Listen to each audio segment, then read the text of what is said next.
البروفيسور الجزائري بولقاسم حبة أحد عباقرة العالم في البرمجيات وعالم الإنترنت، فهو كبير الموظفين في شركة جوجل، إذ يسجل حضوره في قائمة الباحثين 100 الأكثر اختراعا، حيث يملك في رصيده 1296 براءة اختراع في مجال الحوسبة والإنترنت في أمريكا واليابان ودول أخرى، بينما يملك في مشوار عمله بالولايات المتحدة الأمريكية 444 براءة اختراع. وساهمت اختراعاته في تطوير وظائف الرقائق الإلكترونية الموجهة لصناعة الهواتف الذكية وأجهزة الكمبيوتر وغيرها من أجهزة التكنولوجيات الدقيقة. من مواليد ولاية وادسو سنة 1957، والديه ينحدران من ولاية باسكرة والتي تربى فيها فترة من الزمن.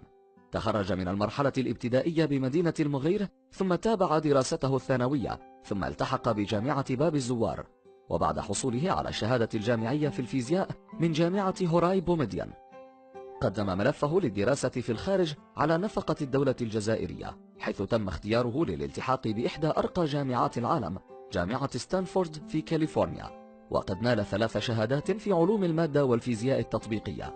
وهناك تابع دراسات متخصصة في الفيزياء التطبيقية وهندسة المواد الصلبة، وتقدم بأطروحة دكتوراه في الطاقة الشمسية عام 1988، وعمل في صفوف عدة شركات تكنولوجية رقمية.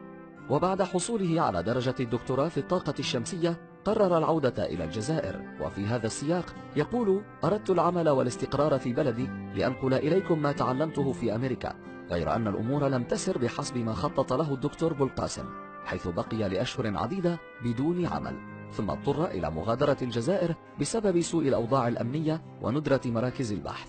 فلم تكن هذه الظروف في خدمة بولقاسم الذي كان يحلم بالاستقرار في بلده وتقديم أحسن ما تعلمه لطلبة جامعاتها.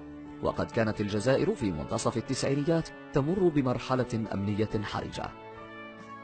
سافر إلى اليابان، حيث عمل 6 سنوات في مجال الأبحاث الإلكترونية، حيث شغل منصب نائب مدير في مختبر بحث في اليابان.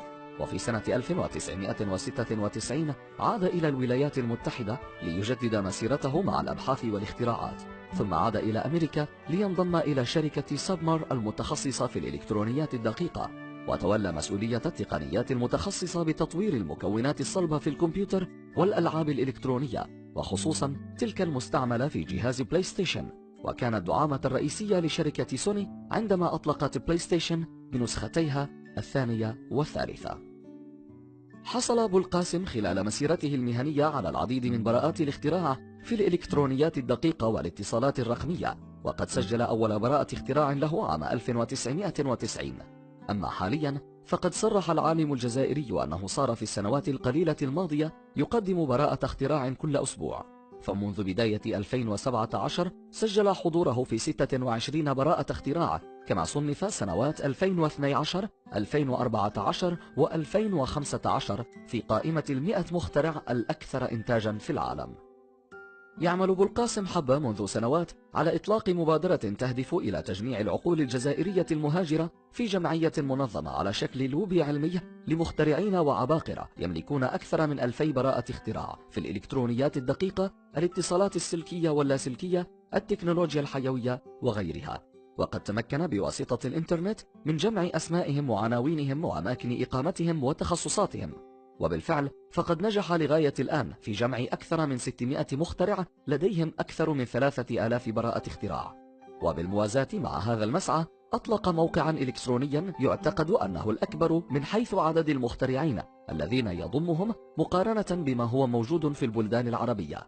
أما الحلم الأكثر الذي يسعى إلى تحقيقه فيتمثل في إنشاء مركز في الجزائر لمساعدة الباحثين والمخترعين الناشئين، ولكنه أشار إلى أن المشكلة تتمثل في كون رؤساء الأعمال لم يقتنعوا بعد بالاستثمار في مثل هذه المشاريع، إضافة إلى بعض العراقيل الإدارية.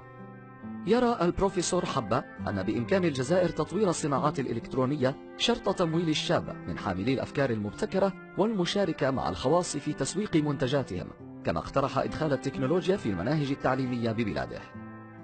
تزوج حبة وأنجب، وهو حاليا يعيش هو وأبناؤه في الولايات المتحدة الأمريكية، ولا يفكر بالعودة إلى الوطن في الوقت الراهن، نظرا لأنه لم يتلقى أي دعوات للعودة إلى الوطن، كما أن أبناءه يدرسون في جامعات أمريكية لا يمكنه تركهم خلفه والعودة إلى الجزائر. نال أبو القاسم حبة أيضا جوائز ومكافآت تقديرية من مؤسسات أمريكية، أوروبية، يابانية وجزائرية، كما تم تنصيبه سفيرا للمنظمة الوطنية لحماية الثروة الفكرية بالولايات المتحدة الأمريكية عام 2016، وتم تتويجه كعالم الجزائر لسنة 2015. أبو القاسم حبة عالم آخر من العقول العربية العبقرية التي بحثت كثيرا عن طريقة لمساعدة أوطانها والنهوض بها، ولكنه كغيره لم يجد دعما أو مساندة من أجل تحويل أفكاره وأحلامه إلى حقيقة.